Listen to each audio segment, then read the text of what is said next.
This episode is brought to you by Atlassian.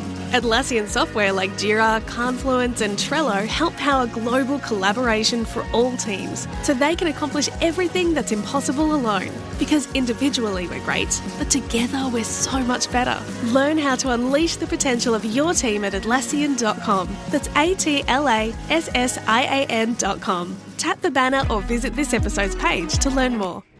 Atlassian. This episode is brought to you by the podcast Tools and Weapons with Brad Smith.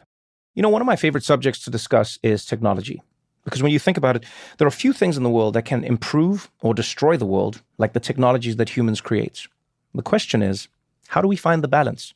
Well, one of my favorite podcasts that aims to find the answers to these questions is hosted by my good friend, Brad Smith, the vice chair and president of Microsoft. From AI to cybersecurity and even sustainability, every episode takes a fascinating look at the best ways we can use technology to shape the world.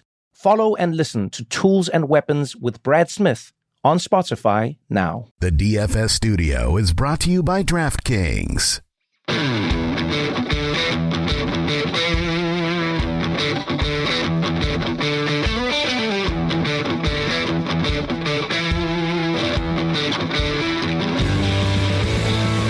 Welcome to the Fantasy Footballers DFS and Betting Podcast with your hosts, Kyle Borganoni and Matthew Betz.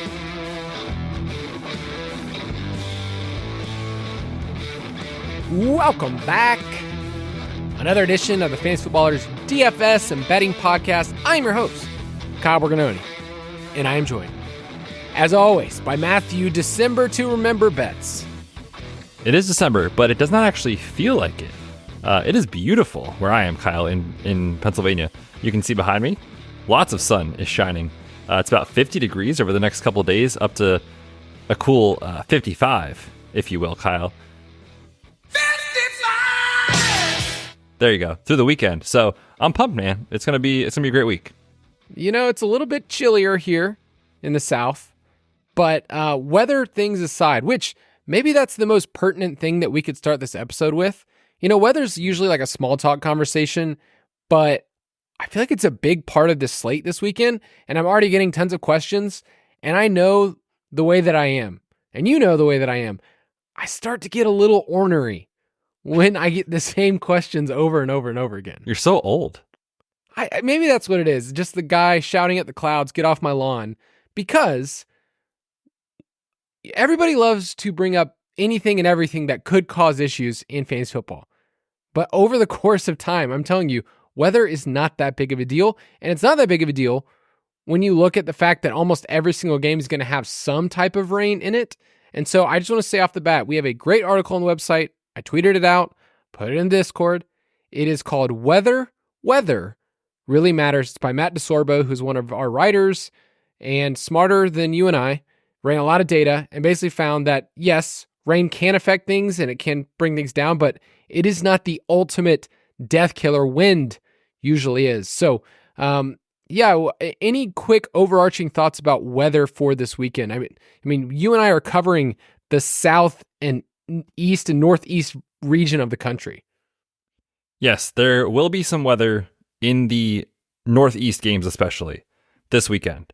And just real quick, I will be on solo dad duty all weekend. My wife's going away, and it will be likely raining where I am all day Sunday. So pray for me with two 1.5-year-old toddlers by myself inside all day. What could go wrong? But you're right. As far as the weather is concerned, when it comes to production, there is a stronger correlation with, like you said, wind. And not just like 8-9 miles an hour. It's got to be like 15 plus, 20 plus. That's when you get concerned. And when there's some rain, people always freak out. But I love when just in general people are worried about it. I'll lean into it even more. Like it doesn't really matter, right? And there's data to show, like you said, that our buddy Matt DeSorbo put out on the website. It's an article I reference probably 3 times a year when we have weekends like this, on the slate. And if you were concerned about weather last weekend, you wouldn't have played the Eagles and Bills. But they popped off for a huge game, right? And I'm not saying it's guaranteed to happen with, Philly and San Francisco or whichever game you want to play. But just in general, the public and the field overreact to these situations. I don't see any scenarios where I'm like worried as of now. But of course, things change. So just monitor as the weekend goes on. Yeah. And one of the things that I think people don't realize is that Vegas totals build that in. Like they're not just projecting a number just so people can bet on it, although that is a big part of it. And we're really bad at it. The public is terrible at spreads. It's just, we're not good. But that is built into it. Our projections, they're built into it as well. And so, I get all the time people say, well, this player didn't hit their projection. Well, over the course of the season, they will, but one game sample size will give you a little different. So I just want you to look at Vegas totals, look at team implied totals. If you're really scared, just look at the dome games. But the dome games are kind of obvious this week. And then there's one game, Miami-Washington, which is above the rest that we will certainly talk about. So it'll be a good slate. I'm excited to talk about it. We got a great show for you, a great slate breaker that I'm excited to talk about. Some prop it like it's hot. So we'll talk about all those things. And if you want to get our picks, they are in the DFS Pass. You and I committed a no-no when it comes to publishing articles. Betz and I, every single week, the best article that we put out in the DFS Pass is our best place. I mean, it is the heart and soul of what you and I do. It's like the most important thing I think we do all week in the DFS Pass. It comes out on Saturday. But we've used two of the players already in our cash picks that I think are the most obvious on the slate. So I will tease that to tell you to go into the DFS Pass to go and look at those, look at the picks, figure out the combinations, and use the promo code DFSPOD. If you haven't bought it yet, you can save a little money. But any quick shout outs for the DFS Pass before we get into the episode? Yeah, just to speak to the best plays article, Kyle, we've got a pretty good hit rate on just using the cover boy as like our most confident play of the week. And the hit rate on that guy has been very strong this year. And so I'm a little worried about the fact that we have the two best plays on the slate not eligible because we've already used that player in other articles. So go check that out. We'll see what we come up with this week. But it's 87% of the time it works every time. So what could go wrong? I love it. All right, let's move on. Straight cash, homie. Betz and I are going to give our cash picks, and you will be hearing this on Friday. On Saturday, as we mentioned, our best plays will be out. Just remember that just because we mentioned someone on a podcast doesn't mean that you can fit in every single person. I'm going to see people this weekend say, like, I'm going to be able to fit Tyreek and CMC in your lineup. That's cool. What does the rest of your lineup look like? And so I wrote this down because I wanted to remember to say it, but I'm just going to say it again. Projections. If you have good projections, which I think ours than DFS Pass, and I'll say this too, I use other sites too, just to kind of check our work and to average it out, which I think there's free projections out there. I know people on our Discord are willing to share some of their own, but if your team is not adding up and you have CMC and Tyreek in your lineup, then there are problems because you're punting at multiple positions or you're ignoring plays that are just really good points per dollar plays. So I want to encourage you, do not just play based on vibes. And another thing, we're at the part of the year where the people that love DFS and the sharps, they're the only ones hanging around. Have you noticed, Betz, that in the lobby, which I know that's where you sleep at night, the DK lobby, the double up contests are shrinking. So the $25 double up is the contest I talk about the most and what I use in my article. It started out being over 8,000 contestants, then 7,000, then 6,000. Now it's not even 5,000 contestants in that $25 because there's just less people playing DFS. So it's harder right now, correct? Correct. And that happens, I would say, most years as we get through the regular season.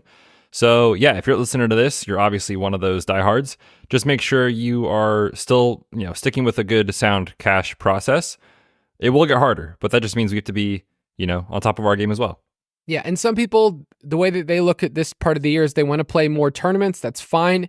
I would say that you want to keep building your bankroll, and we think over time, if you play double ups, 50-50s, and you play head-to-heads, you can insulate a lot of losses that you're going to have in tournaments. So at quarterback this week, Brock Purdy is our favorite, 6.1. We will highlight that game in a second, which is, man, I can't wait to watch Eagles 49ers.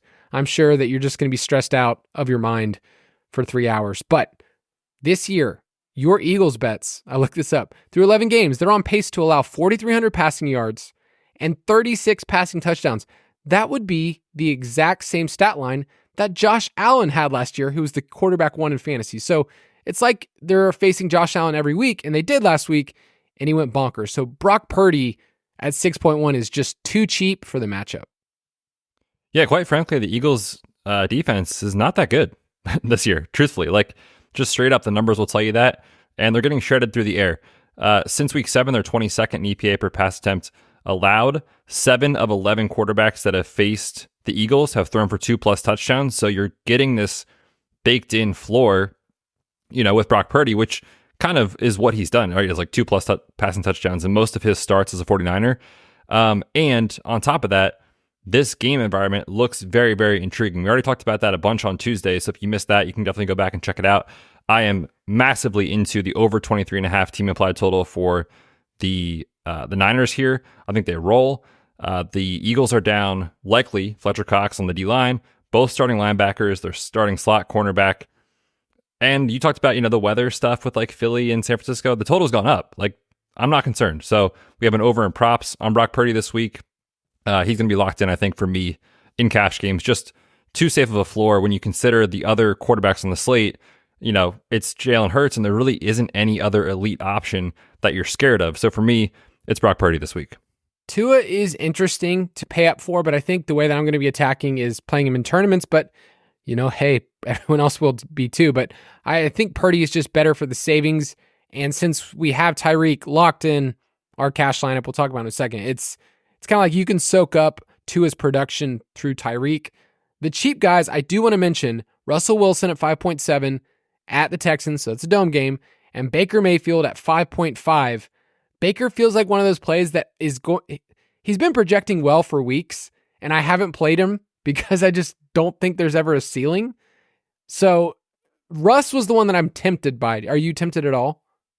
I think he's fine. Like, if you have another lineup that you absolutely love and you can't find the $400 to get up to Brock Purdy if you're playing on DraftKings and you want to drop down to Russ, I think it's totally viable. Houston is a pretty big pass funnel defense, right? 24th in EPA per pass attempt, 30th in completion rate allowed, and they're allowing 7.2 YPA. That's really bad, man. And quietly, Russ has been good for fantasy. Like, don't watch the game. For the love of God, don't watch the game. But Russ has had 15+ DK points in 9 of 11 games this year, so he's giving you a very solid floor, averaging over 18 points per game. And at this salary, if he gives you that, that's rock solid for cash games. So it makes sense to me if you do want to save a little money, drop down from Purdy. I totally get it. Yeah, Russ has been like high floor, but the ceiling has felt so low. I mean, he was the QB3 in week 2, and since then, you haven't seen higher than QB9 on a slate, and he's averaging 200 passing yards per game. So it's all efficiency because leading the league in TD rate, INT rate, it's just been super efficient. But those are our guys in our pool on FanDuel. Jalen Hurts at 9K is great. CJ Stroud at 8K is also in play if you want to look that direction. So I think Purdy just feels like the safest floor across the board. Knowing that, where are you at as of this recording on pairing him with CMC and cash? Yeah, I think it's totally viable. They actually have a very strong correlation. And what you do when you play those two together, whether it's tournaments or cash, is you just soak up all of the San Francisco touchdowns via the passing game and rushing game, most likely. So it makes sense to me. The tricky thing on this slate is it's probably a one or the other of McCaffrey or Tyreek Hill. And I would like to play Tyreek Hill on the slate for cash games. So I don't know that I'm going to find the money to get up to CMC. Not that it's a bad play at all. I think he's a great play. Yes, the Eagles are a good run defense, but they've actually shown some vulnerabilities of late. And it doesn't matter, right? When you're Christian McCaffrey and you're getting 26 opportunities, over the last 3 weeks, that's what he's getting. It's just insane workload. So whether it's in cash or tournaments, CMC is certainly in play this week. Yeah, the question you ask for players like CMC, because the matchup against Philadelphia looks terrible on paper in terms of run defense, but Betz mentioned Fletcher Cox is out. The question you ask is, what is his floor in cash, and what does he have to do to pay off his price tag at 9K or 9.8 on FanDuel? That was the question in my article. I looked up, okay, this is what he's done based on his salary, and at 9,800 on FanDuel, that's very cheap. Like, the dude's been over 10K for the last 2 months, and now he's a little bit cheaper. So I think he's a safe play if you can fit him in. I also think that Kyron Williams makes a lot of sense at 7.2. He's tantalizing. But if you drop down in the 6K range, Rachaad White is probably one of the safer projections this week based on 18 opportunities a game and the Carolina run funnel defense. So I hate Rachaad White's talent. I've said it before. I don't think he's that good. But you can't argue with this guy this year and what he's done, and they're a home favorite. So I think I have Rachaad White in my cash lineup right now. Yeah, I think the way that you mentioned it on Tuesday is literally perfect. It's like we question the talent, we do not question the role, and we don't question the fact that he's going to catch passes, have the goal line opportunity. And when you look at kind of the checklist, so to speak, for most of the optimal plays, quote unquote, for running backs, it's like, are they at home? Are they favored? Are they going to touch the ball a ton? And all of that makes sense for Rachaad White. And on top of that, you get the matchup. And really, he hasn't been an efficient runner, but Carolina is a matchup where you could see his efficiencies take a step forward because of how friendly they've been against running backs. We know the deal. They give up a ton of rushing touchdowns to RBs, and they are bottom 3 in schedule adjusted points allowed to the position. So yeah, at 6,300, it does feel a little pricey to me, just given kind of, I don't see a huge range of outcomes on him as far as upside, but for cash, like you just take your 18 touches in a good matchup and I think you move on. All right, so we've buried the lead. We didn't get to mention on Tuesday because we didn't have the news, but Zach Moss is the lock of the slate. And by that, what I mean is that in cash, so let me be very, very clear, in cash, it doesn't make sense to fade him, okay? So we can talk about his projection. You know, yes, he went off against these Titans earlier on the year, 165 and 2 touchdowns. But the way that you play DFS, and if you're new to this, it's asking the question, could this person hurt me? Or if I don't play this person, you know, what's the opportunity cost? So you don't gain anything, in my opinion, and you can correct me, Betz, if you feel different, but I don't think you gain anything from not playing Zach Moss, who's 4,600 on DraftKings and 5,600 on FanDuel, because 75% of the field is going to be playing this guy. So in my opinion, you just play him, he's the free square, and you move on. Yeah, I really can't add much to it. I mean, he's been awesome when he's gotten the opportunity. And for his role, especially considering like they came out and said, we're not making any moves at running back. Like Taylor's just out and Zach Moss is just in. And I mean, who is it? Trey Sermon is the backup. Yes. Like he's going to touch the ball unless something happens with injury or whatever, 20 plus times, right? And at this role, he should be 7,500. So just don't think twice about it. Play him in cash, you know, and move on. And really, for me, that lets you get up to Tyreek Hill in cash. So he's a great play. I'll have him in there. I think everyone should. The question I have for you, because we're not going to talk about that game, is how are you handling him in tournaments?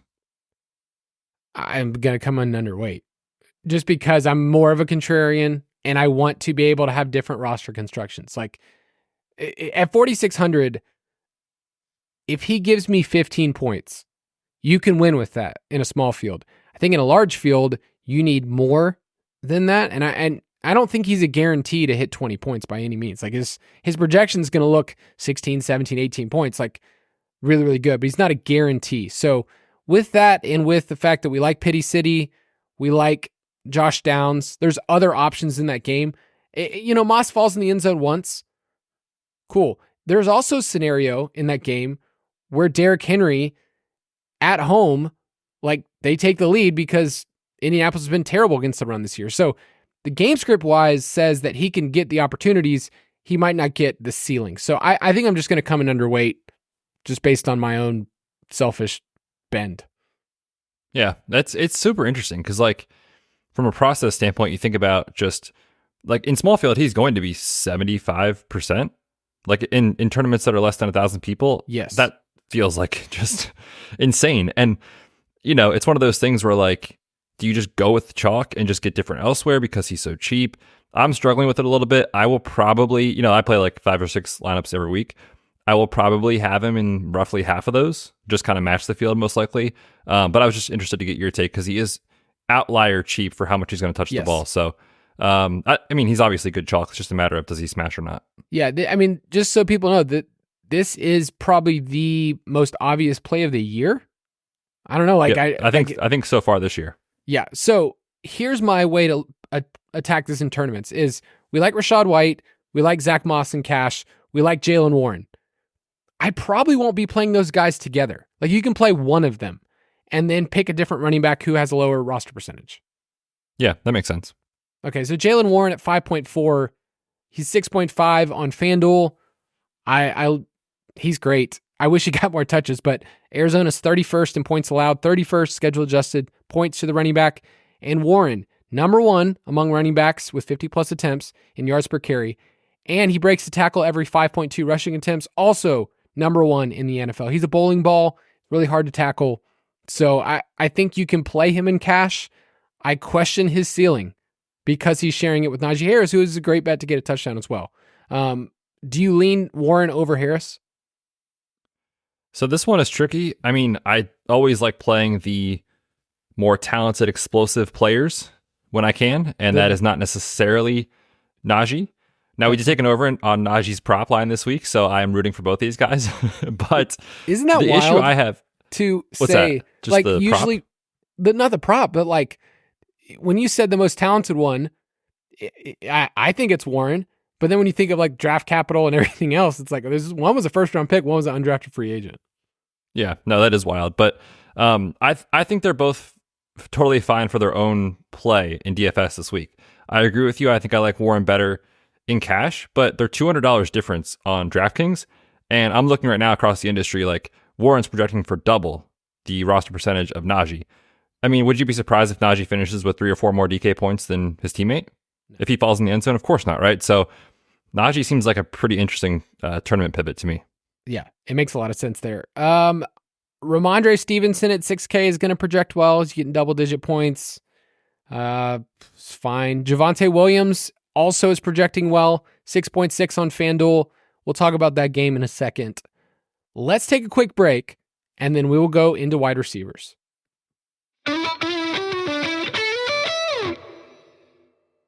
This episode is brought to you by the podcast Tools and Weapons with Brad Smith. You know, one of my favorite subjects to discuss is technology.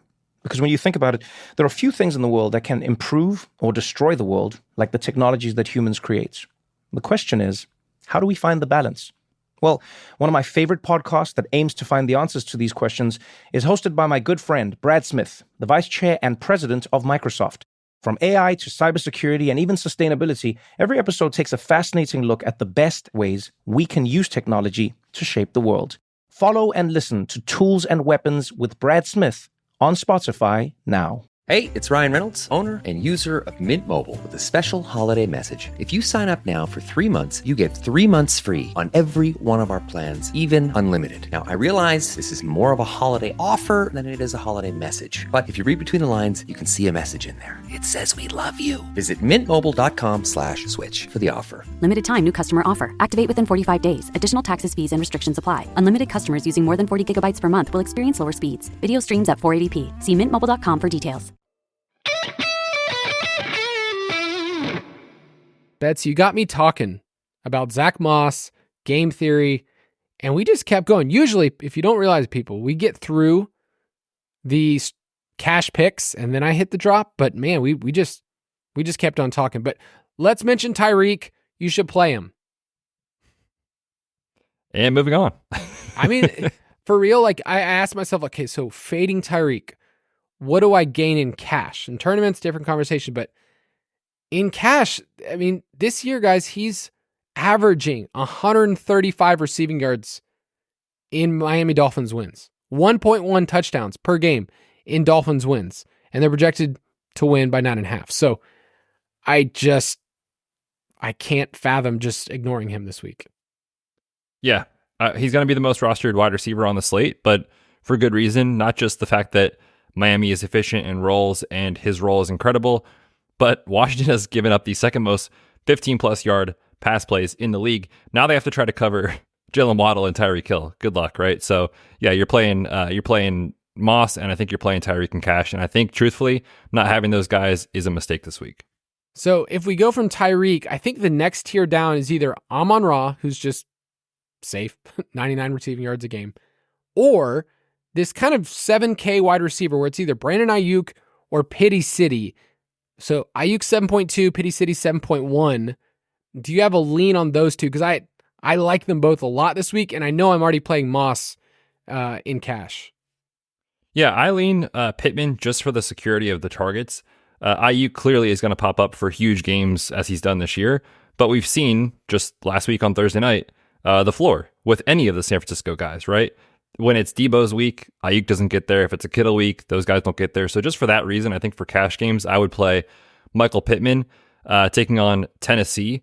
His role is just unreal. Since week 6, he is averaging almost 11 targets per game and catching over 7 balls per game. And meanwhile, Tennessee gives up a ton of receptions to wide receivers and a ton of fantasy points to wide receivers. So to me, it's Michael Pittman. He's also a little cheaper than Aiyuk, so I lean him for those couple reasons. Love it.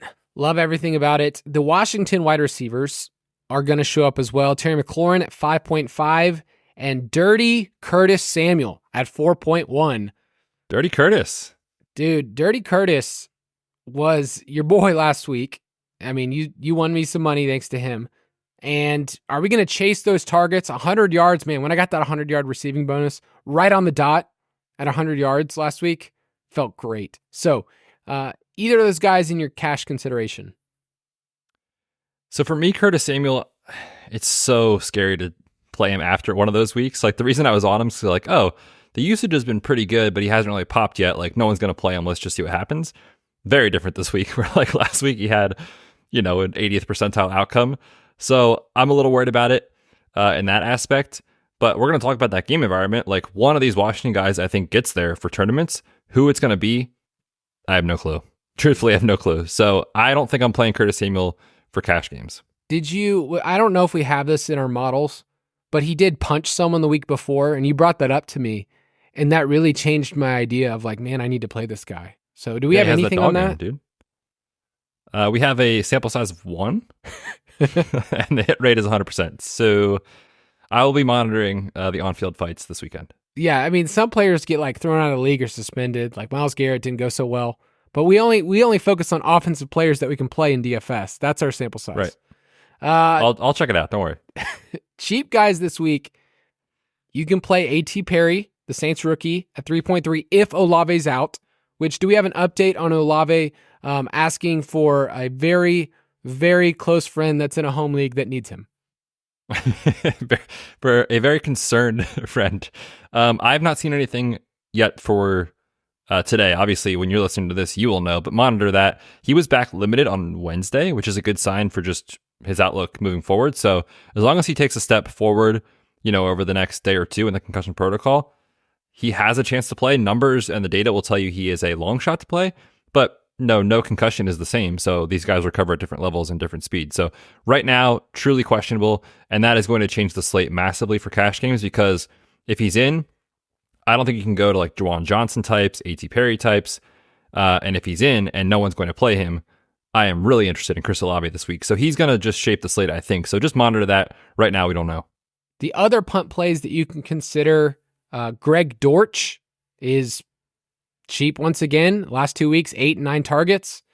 So there's something there. I do want to throw out that the Steelers throw out a lot of man coverage. Dortch, not really good against that. He's more of just sitting inside the zone. So Dortch is fine if you want to play him. Hollywood Brown missed practice on Thursday. So did Trey McBride. So that's kind of the information we're waiting for. And you'll know that on Friday and Saturday if what their practice status are. So put Greg Dortch in the pool. Elijah Moore is another name. I'm obviously not playing Elijah Moore with David Njoku, who's one of our top tight end plays. You're not playing those together, but Elijah Moore will give you 7 points and you'll hate yourself for it. But he's a okay punt. And then explain to me how and what is going on with Pop Douglas, because he's 4.3. He's going to project well. And he wasn't in concussion protocol after the game. He talked to reporters, but now he is. Explain this to me like I'm 5. Michael Scott, snip, snap, snip, snap. He's in, he's out, he's in, he's out. Yeah, so this is one that, this happens a couple times a year where these guys will have a head injury, they clear protocol with initial testing, and then these guys get delayed symptoms, over the course of the next 2 or 3 days. And obviously this past game was on Sunday, developed symptoms on Wednesday and did not practice Wednesday. So that does not bode well for his availability this week. He was also in protocol in week 6 this year. So when you have these guys that have these repeat head injuries, the recovery time tends to get longer.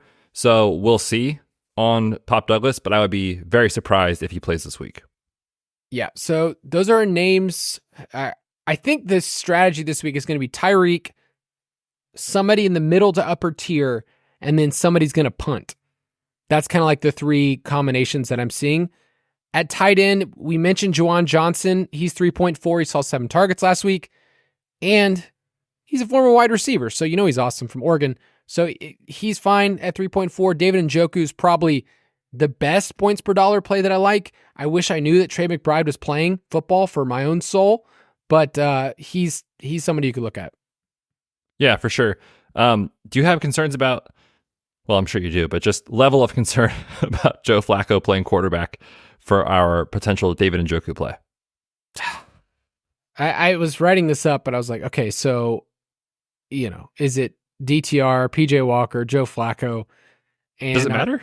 This is what I wrote. I said, I don't think I actually care, because I think Njoku has solidified himself, especially is Amari Cooper probably trending out?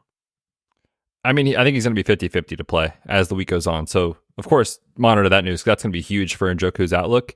But even with Amari in the lineup, he's still been dominating targets, right? So I think PJ Walker was literally like the worst quarterback in the league when you look at almost every advanced metric. So I hate when people say this sometimes, because it truly can get worse, but like, can it actually get worse for the quarterback situation for Cleveland? I don't think so.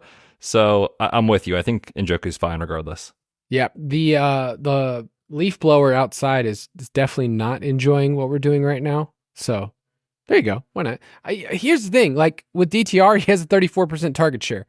If Amari Cooper's not there, he's going to see 6 targets and be the number 1 wide receiver on the team. So David Njoku, 4.1, probably our favorite, 5.6 on FanDuel. And then at defense, it's interesting. I was doing a deeper dive this week, and I thought I was just going to punt with the Patriots, and I still think that they're a fine punt at 2.4. But this week is very simple. There are a lot of defenses that just play against bad quarterbacks. The Buccaneers are playing against Bryce Young, who lowest yards per attempt and just a bad team.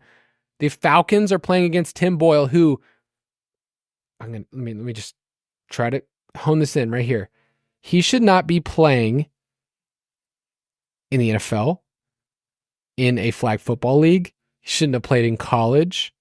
I'm surprised he even played in high school. Is that mean? Is that so mean? That's very mean. But I'm just surprised he's in the NFL. Like, truthfully, I don't understand how he is even on a roster. I can tell you exactly how. In college, he was horrible, man. I don't understand. He had 1 passing touchdown in college. Yeah, I mean, this is getting, if you haven't done some Tim Boyle deep dives, this wasn't good at UConn. It's a simple equation. He's friends with Aaron Rodgers and friends with Nathaniel Hackett. That is literally one of the reason. boys. He's just one of the crew, man. Boyle. Love it. Boyle? Love that guy. Boyle rules. Real quick on the offense. 32nd EPA per play this year. The O-line can't protect the quarterback. And when your quarterback is Tim Boyle and or Zach Wilson, you can't account for bad offensive line play. I don't know, man. It's just 4.7 YPA last week for Mr. Boyle, and 7 sacks taken. So yes, please, on the Falcons. Yeah, so those are the options on FanDuel. You can punt with the Rams or the Texans, and you can do just fine. Let's move on. Stack Attack. First game we are going to highlight is the Miami Dolphins at the Washington Commanders. The total is now under 50 at 49.5. But you know what? It's pretty good for 2023. It's the highest on the slate. Miami's 9.5-point road favorites. And their offense is a machine. They beat up on bad teams. Number 1 in yards per play. In fact, I started doing research on yards per play. And I was like, wow, they're number 1. I wonder how good that is over the last 5 years. It's the best. The last 10 years, the best. The last 20 years, the best. And then I stopped searching after 2000. So they've been the best. That's wild, man. I mean, it makes sense when you watch them play, but just to put context around it just tells you how insanely good they've been. Yeah. So in this game, we've been preaching a lot. When you play Tua, you usually want a double stack because he doesn't run the ball. And in this game, I don't mind if part of that double stack is Raheem Mostert, who's coming with no roster percentage, by the way. In everywhere I'm looking, nobody's playing him. But the obvious thing to do is just to play Tua, Tyreek, pick somebody on the Washington side. I almost think in large field tournaments, you are doing a disservice to yourself because you're not getting different. So if I'm playing the Miami side, I'm doing Tua, Tyreek, and then I'm picking 2 Washington players. If this game goes off, you're not the person that just has Curtis Samuel, Dirty Curtis, but you have Curtis Samuel and Terry McLaurin, or Terry McLaurin and Logan Thomas. And you're hoping that 2 options for the Commanders get there and get, 18, 20 plus points because they're relatively inexpensive. So that's how I'm looking at it. Yeah, I think it's super interesting. I mean, that's one way to play it for sure. I think just in general, like, I want a Dolphin in most lineups, right? Like, I'm going to probably just take that approach because their team implied total at 29.5 is by far, as we talked about Tuesday, the best on the slate. Washington's defense clearly is a mess. They can't rush the passer. Their secondary is the worst in the league, yada, yada, yada.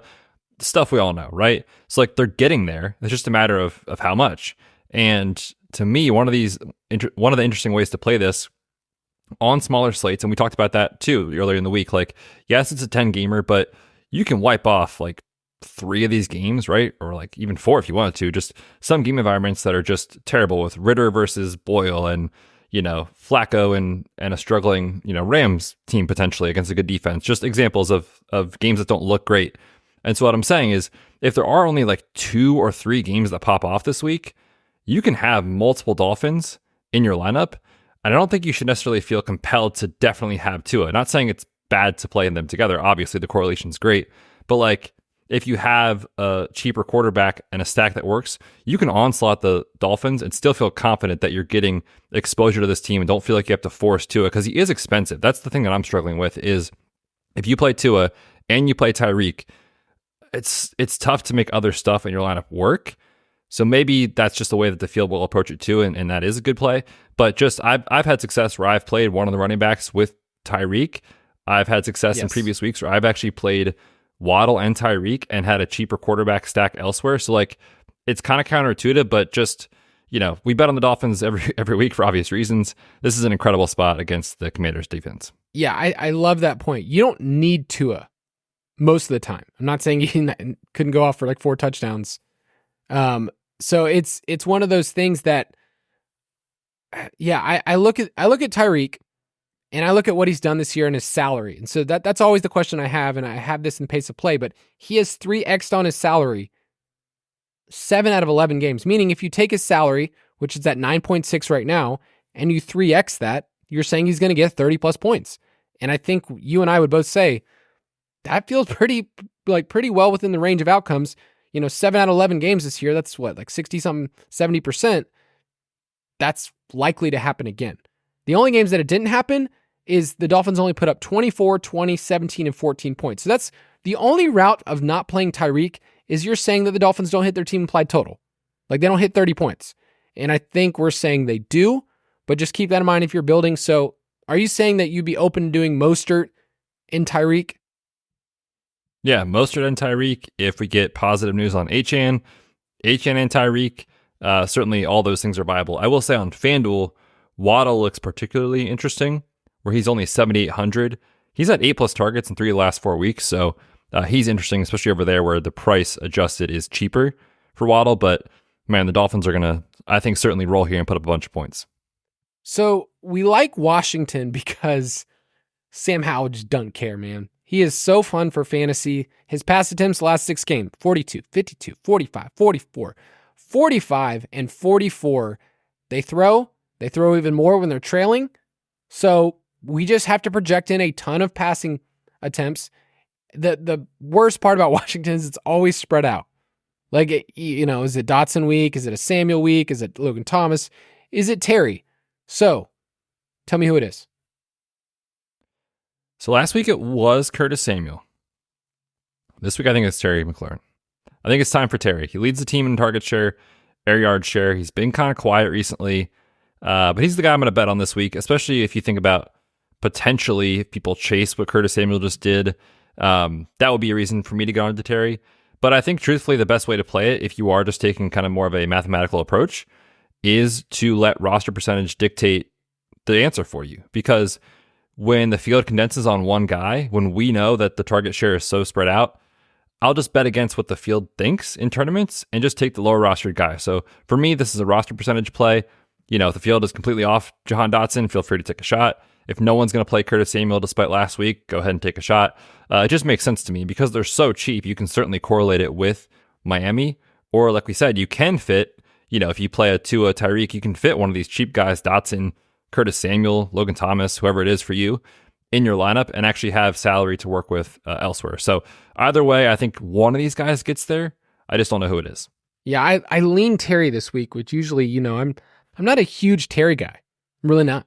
I've always been more of a Dotson guy. But so could you attack this game if you don't want Tua and say, I'm going to double stack Sam Howell and then bring in Tyreek or Tyreek and Mostert and just say, I'm going so far into this game that if people are going to try to, just have Tyreek, it's like, okay, well, I'm saying this is the game, the prime game for the week. Yeah, I think that's totally fine. Hal at 6,200 is interesting on DraftKings, where the 300-yard bonus is certainly in play if the volume is there, which over his last 6 games, 42, 52, 50, 45, 44, 45, 44 pass attempts. Like, when they trail, they are throwing at 75% rate. That is just insane. So if the pass rate is there, he runs for 20, 30 yards, something like that. Certainly it makes sense. If this game pops off, to me, it makes sense as a pivot off of Purdy, and your construction will get different because you'll have 2 of the cheaper wide receivers likely from Washington and then paying up for Tyreek as a way to get different. Brian Robinson is an interesting wipeout pick if you want to use him, but I just think at the end of the day, keep it clean. Go with the Washington pass attack. Go with Tyreek. Mix in Mostert in tournaments if you want to as a leverage play. And then last thing, we just need to talk about Waddle because I never love clicking the button, but on FanDuel, he's juicy at 7,800. He's getting some targets. He had 8 receptions, season high last week. So how are you handling Waddle in tournaments? Yeah, he's interesting to me on FanDuel, like you said, because of the price, but I think he'll be kind of popular over there.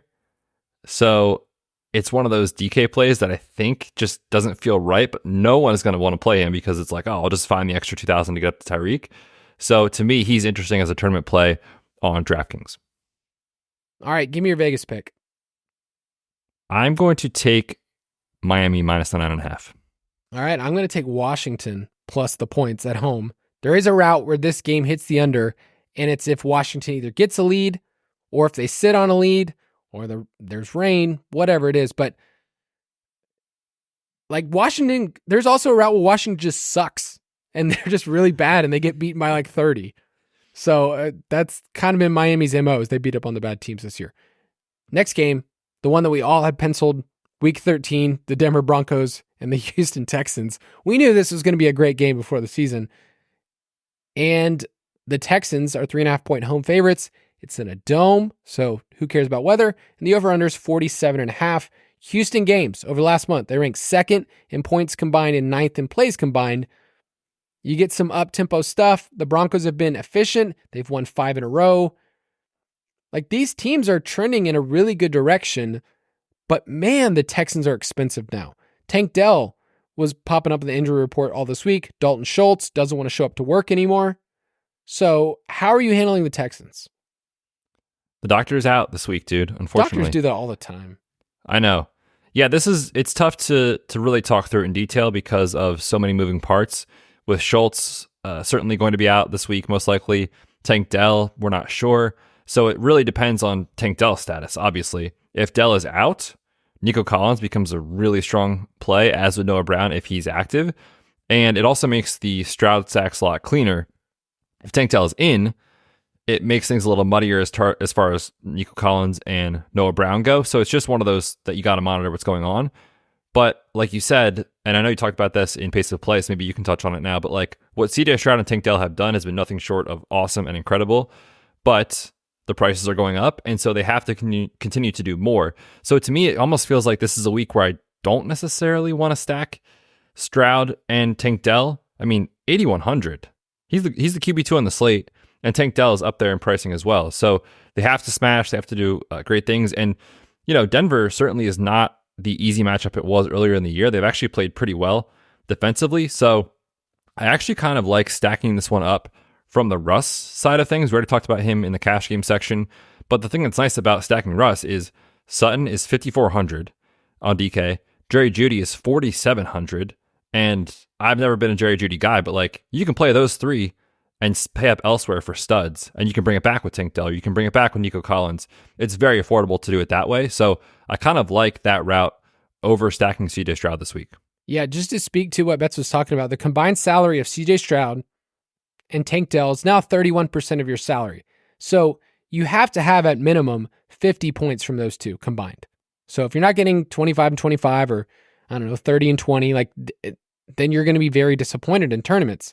Their combined points recently over the last 4 weeks, 77, 44, 53, 51, like you're getting there, but now you're asking them to do even more based on the salary. So that's when we always talk about like, what does this player have to do at this price? Well, this is what this combination has to do. He's leading the league in, deep plays, 20 plus air yard plays. We love that. I think there's just a lot of moving parts here. And it could also be a week where it's a Nico Collins week. He's been just as good recently. And Noah Brown obviously could be coming back. So keep all that in mind. I think my favorite play in this game is Devin Singletary. And I didn't think I'd be saying that, but I just wanted to mention last week, Dameon Pierce returned and Devin Singletary still saw 82% of the snap. The game flow didn't really go his way like it did the weeks before where they could run the ball, but this is the matchup for running backs. So the Broncos are dead last in schedule adjusted. And he's running routes. We used to think of Devin Singletary as just kind of like a between the 20s, nothing. Like he's getting a ton of routes out there. So I think this is a wipeout pick where if you wanted to play Singletary and maybe correlate with Sutton or Singletary and get out of here, I think this game could hit the under. I also really like the Houston defense as a large field tournament play. Yeah, I think that's interesting. And you can correlate them together, right? You Yes. just play Singletary and the Houston D and just say this game fails, hits the under, and no one really matters as far as the ceiling performance. So yeah, I think that's really interesting. I know the matchup certainly is still there. I talked about the Broncos being a lot better on defense in general, but they still have been extremely vulnerable against the run. And last week, you mentioned it just being like Singletary's job, right? Pierce didn't touch the ball very much, and Mike Boone was inactive. So like they clearly trust Devin Singletary. So I think that's an interesting play, especially because no one's going to play him this week. And we've actually seen a ceiling from him over the last couple of weeks. Yeah, it's weird. Dameon Pierce just, I don't know what it is. Like they just, he's, it's, You're the worst. okay. So victory lap season over here for Kyle. Oh, I've been taking victory laps with Dameon Pierce since the moment he got in the league. Victory laps are really weird in the fantasy space because people bring out one tweet that they said and ignore like the 30 million other things. Like Betz and I will be doing some off-season shows where we talk about our best calls in best ball and our worst calls. And so we'll go through it all. And hopefully in the DFS pass, you get to be very clear, our props record, everything. Like we try to be transparent. Dameon Pierce is one of the ones that I felt like the strongest. And maybe more than anything, I was probably too stubborn. So it's weird now because Devin Singletary never thought he'd be a player we talk about. The reason why I'm curious about this game is there's a route where it just hits the under because Denver plays super slow, man. Like super slow, and Russ has always been efficient. The volume's never been there. So I just worry that this game hits the under and that Stroud doesn't have to like press on the gas as much as he's had to in these back and forth games. Totally. I think that makes a ton of sense. This one is in the late window too for late swap opportunities. So if you're behind early and the field is on this game, like Kyle said, there is a path where it hits the under. Feel free to get different, in the late window too, if that is the case. We talked about Dalton Schultz being out. Is Brevin Jordan in play for cash this week? We didn't really talk about him. He's 2,500, the stone min on DK. I mean, is it in a tournament? No, except for cash. Oh, for cash. I mean, a punt tight end, it really gets me going. Speaking of going to see a doctor, like that does a lot for me. So yeah, literally 2,500, the cheapest you can get. Yeah, no, he's in play. Definitely is, especially with the pass rate. Especially if you knew another pass catcher was out, then he's even more guns up. So I think my favorite route in this game is to go Denver passing attack and then Singletary and to get away from Stroud and get away from that. But I think I'll take the under. I like the under as well. All right, last game, San Francisco 49ers at Philadelphia Eagles. The 49ers are 3-point road favorites against the best record in the NFL. It's just still wild to look at that. But the Eagles have injuries. The over-under is 47.5. We love the 49ers this week, and we love the Bills last week because you have to throw, and we keep mentioning that same fact. Like, this is the highest pass rate ever. So the Eagles, you throw on them. That's what you do. How do you get different in this game? Because Purdy's going to be chalk. CMC is going to carry a lot of roster percentage. And then I feel like the Eagles guys are kind of falling through the cracks in the roster percentage stuff. Yeah, I was going to say, you don't really have to do anything off the board to get different here. Everyone's spending down at quarterback this week, so if you want to spend up and stack up Jalen Hurts, it makes a ton of sense to me. AJ Brown is cash viable, in my opinion, on FanDuel, where he's 8,400, just too cheap. He's 8,800 on DK, so no one's going to play him because you can't fit Tyreek and AJ Brown together. So AJ Brown, to me, looks like an awesome play. And then we're still waiting on official Dallas Goedert news. If he's out, it's been the story over the last 2 years. When he's been out, Devonta Smith has smashed. He has 8+ targets in every single game that Dallas Goedert has missed over the last 2 years. And last week, he was a GPP winner in that game, and no one played him. So again, these guys are going to fall through the cracks a little bit. You don't really have to go off the board on the Philly side to get a very high ceiling play in a game environment that we like and has already been bet up.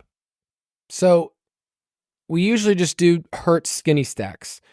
And Brown seems to be like falling out of favor with DFS players just because he hasn't had the ceiling recently.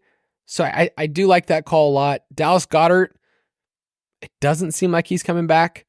So that still brings Devonta Smith still in play. Any interest in DeAndre Swift at 6,700 on FanDuel, which is a stupid cheap tag. We brought that up on Tuesday. Yeah, I think he makes a lot of sense on FanDuel. He certainly has a pass catching role. It's not like an Eckler role or, CMC role. So like where on FanDuel, if he just falls in the end zone once or twice, he's going to pay off that tag. And that's really what you're chasing on FanDuel is touchdowns. So yeah, I can get into that. That makes sense to me if you want to stack up Purdy and bring it back with DeAndre Swift. The hardest part about stacking up this game is just, it's the most expensive one, right? Like these are the guys that you have to pay up for. So let's say you do Purdy, you're going to get some roster percentage there, but CMC, Aiyuk, Brown, like that's eating up the roster percentage. So I still like the 49ers side and just picking one player on the Eagles side to bring it with. So I think I would go Purdy, CMC, Aiyuk, because we've talked a ton about their correlation together, and we might be talking about Aiyuk a little bit later. But Debo and Kittle, I think, are the ones in this game that I have a hard time figuring out. They flip-flop between who's having good games, bad games. Kittle, we know, can break a slate, and I don't see a lot of people paying up for Kittle or Sam Laporta as the two high-priced tight ends this week. So that's kind of what I like because everybody's punting. Yeah, I love Kittle this week just for that reason, right? You think about what everyone's going to do, and if you're a GPP player, you say, oh, okay, we'll just do the opposite and get a ton of leverage. Brevin Jordan is cash viable this week. David Njoku is cash viable. We'll see on Trey McBride, Juwan Johnson, all these cheap guys. No one's going to pay up for a tight end, right? And this is an opportunity too where, if you're behind and you need a player that can actually go out and break the slate, Kittle, we know, has 25, 30 DK points in his range of outcomes when the Niners have success. And, everyone's been talking about it all week. How are the Niners favored? The lines, they know, right? They're very sharp. They're very good. The books know. I want to bet on the Niners. I talked about it a ton on Tuesday. We've talked about it a bunch today. Kittle looks like just an outstanding play for tournaments who can certainly break the slate. Yeah. And I will take the 49ers -3. At 3, I'm going to take Philly. At 2.5, I would have taken the Niners. I think it's a really good line. Yeah, the Eagles' injuries scare me a little bit, but definitely. And they've kind of shown, in their games, they need the second half to come back and do it. And one of these games, they're not going to be able to do that. So I think the Niners make sense here. We're not going to preview fully the Detroit-New Orleans game, but Betz, you had a couple of notes here, and I was writing them up earlier. I think it is an underrated game that needs to be mentioned. Yeah, I mean, the total's sitting right there with some of the best on the slate. It's 47 currently as of our recording. It's being played in the Dome. And Detroit is giving up a ton of explosive plays, and their offense is capable of generating a ton of explosive plays, which is what we look for in DFS. And, I talked about it on the Thanksgiving slate. Detroit is bad defensively, like straight up. They're 32nd in EPA per play since week 7, and they're 31st in EPA per dropback. So, you can see New Orleans getting there certainly in this spot. And then on the other side, defensively, New Orleans is 19th in EPA per play in that same sample. Obviously down Marshawn Lattimore, a couple other guys as well. So this one is sneaky to me from a mini correlation standpoint. Jahmyr Gibbs and A.T. Perry, or Jahmyr Gibbs and Samuel, or Olave, if he's active this week. So yeah, there's ways you can go about it. I think Kamara. I think there's many ways you can do it, and a lot of those guys won't be played. The Slate Breaker this week is brought to you by a show that touched all of our hearts, did for me as a child, and it's Legends of the Hidden Temple, which, Silver Snake, shout out, Blue Barracudas. Betz, were you ever in on Legends of the Hidden Temple, hosted by one of the true GOATs, Kirk Fogg? Oh, dude. Imagine not being as a 90s kid. It was great. Yeah, Olmec. I used Olmec as a reference, I think, last week in the Best Plays article. The choice is yours and yours alone. And I will say that the Temple guards kind of scared me as a kid. They would come out and, if you didn't have your pendant of life, they would get you. That always scared me. My Slate Breaker, ours is in the same game, so play them together. That's always worked this year when we've done that. But it's Brandon Aiyuk, 7,200. This is a great blow-up spot. 31st in schedule adjusted fantasy points allowed for the Eagles. And here are the wide receivers bets that are averaging 85 receiving yards per game and 40% of their team air yard on this slate. Tyreek Hill, A.J. Brown, Jamar Chase, I guess he's Monday, and Brandon Aiyuk. That's the dudes. Those are the guys. You can play them in cash, but I plan on being overweight the field this week at a price point that we mentioned earlier. Pity City's the same price. I do think Brandon Aiyuk has a much higher ceiling than Pity City if you want to go that direction. Yeah, this secondary is going to have their hands full with all these guys. And truthfully, I'm a little upset because when I came into the doc to prep for the show, I scrolled down to Slate Breakers and immediately tried to put Brandon Aiyuk in here and saw you had him first. So I am upset with you because you get to take credit when he smashes, but I also absolutely love Brandon Aiyuk this week. I think he's an incredible play. All right, Betz, who's yours? Yeah, let's stick in the same game. I'm just going to bet on a guy that is super talented that we've seen break the slate multiple times this year. But DFS players, right, we're so recency biased. It's like, what have you done for me lately? I looked at early runs around the industry as far as roster percentages. Arthur Juwan Brown Sr., a.k.a. A.J. Brown, is currently projecting for between 5 and 7%. This is a game environment we love. It's been bet up. I think Philly's going to be trailing here. It just makes so much sense to me to go back to a player who's been pretty quiet this week or the last couple weeks, really, in A.J. Brown. So give me him at 8,800 on DK and too cheap on FanDuel. Prop it like it's hot. If you want all of our props, you can get them in the DFS Pass. We alert you on Discord and we say, hey, here's you get to go. Bet this thing. Here's all the different sports books. You get to do it with lots of other people, especially in our props channel. So go dfspass.com and get in on that. We'll give you a couple of props that we like. One of mine is just dunking on a player that you might not even know is on this team. It's Van Jefferson, wide receiver for the Atlanta Falcons. Yes, he's on that team, and nothing like dunking on my own team, but Van Jefferson, the last 2 weeks, 8 routes run, 9 routes run. And if Mac Hollins is back this week, that dude's not a part of the game plan. If Drake London's healthy, not a part of the game plan. So I will take the under on his receiving yards at 12.5. It is one of the best places in props markets to bet on is dusty wide receivers or tight ends. If they're giving us a yardage total, a lot of times you can just take an under. Let's just keep them together. Let's also take Desmond Ritter's under.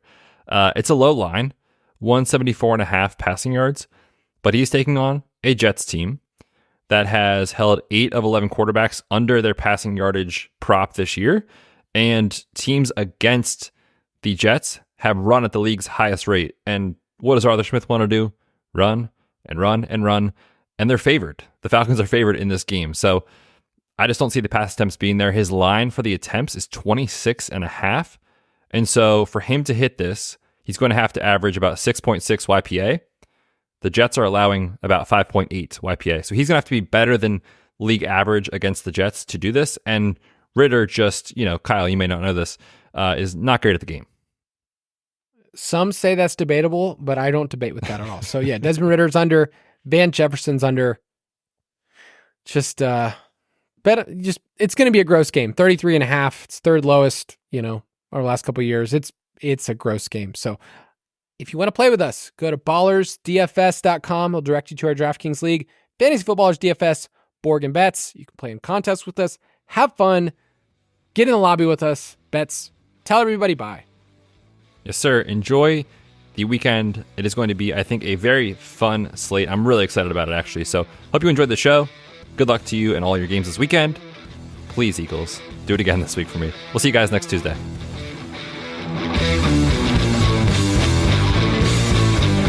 Thank you for listening to another edition of the Fantasy Footballers DFS and Betting Podcast. Don't forget to visit us on the web at thefantasyfootballers.com.